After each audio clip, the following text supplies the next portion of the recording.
Thank you for watching Syrian Eats. Please don't forget to click the subscribe button, turn your notifications on so you can get the latest recipes, and don't forget to like my page on Facebook and follow me on Instagram. Our recipe today is a very popular Syrian dessert recipe called Knafeh. This recipe is a combination of sweet and salty cheese with the Kutaifi dough. I'm going to show you how to get that stretch and how to make this from start to finish. Let's get started. Start out with 1 box of Kutaifi or Knafeh dough. I'm going to open the bag and I'm going to cut it in half. You're going to need your food processor.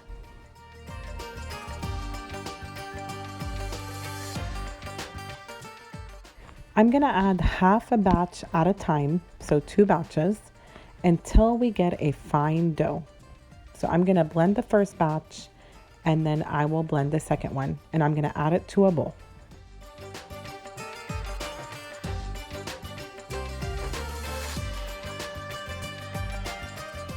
And this is how fine you want your Kutaifi dough to be.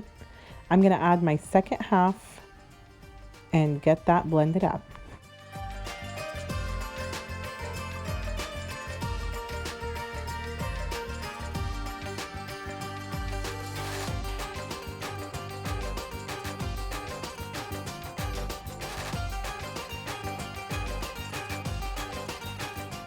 Now moving on to our cheeses, I have 10 ounces of Ackawi cheese, and this is what it looks like.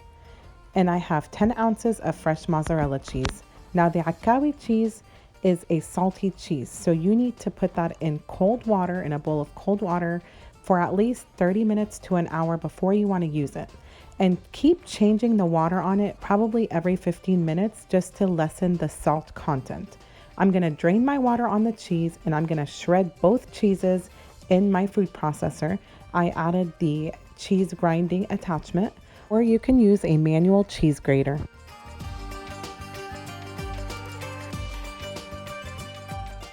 Now back to our dough, I'm going to add half a cup of melted ghee.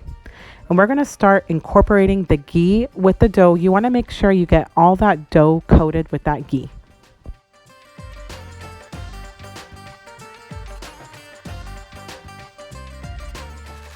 Now add 2 tablespoons of warm milk and also mix that with your dough. Now we just want to moisten up the dough because frozen dough usually comes dry. So this is just going to give it a little bit more moisture. You want to be able to form it like this and then crumble it. So we don't want it to be too sticky. We don't want it to be too dry.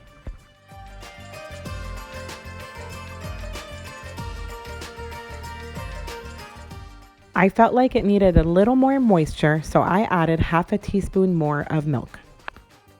Now to a 11 or 12-inch baking pan, non-stick, I added 1/4 cup of ghee, and it's unmelted. We're gonna rub that ghee in the pan to make sure it has a good base where it won't stick. And the leftover ghee that's on your hand from the pan, just go ahead and rub it into your dough. Don't let it go to waste. Now add about 90% of your dough mixture to the pan. Just reserve a little bit that we're gonna put after we put the cheese. Go ahead and press it firmly into your pan. Don't let any loose gaps in, and make sure it's firm and even.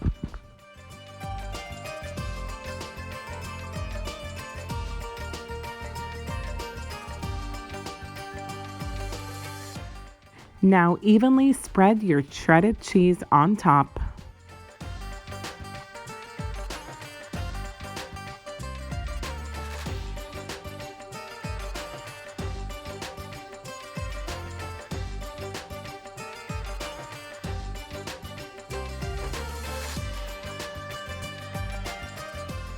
Then add the remaining dough that we reserved, sprinkle it evenly on top of it, and then your Knafeh is ready for the oven.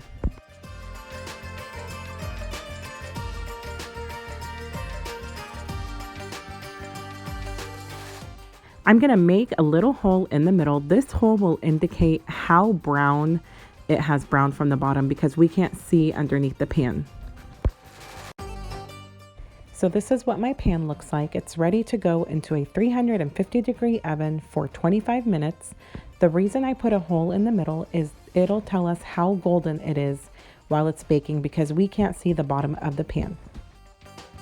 And this is what it looks like after 25 minutes. I just want to show you how it got golden brown around the edges. Now that's going to show you if it's ready or not. Now before flipping your Knafeh on a tray, make sure you scrape the sides down with a knife to loosen any Knafeh that has stuck to the pan. And that was a mistake that I made. I forgot to do that when I was making this video. And that's what happened right there. It stuck to the side of the pan.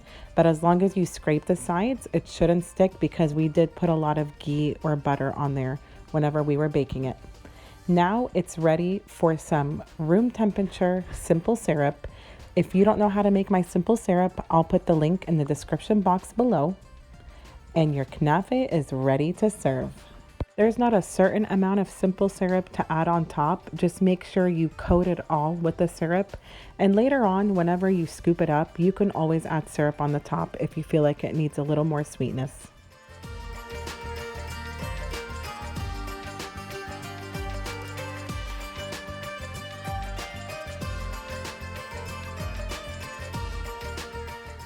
And of course, enjoy that yummy stretch.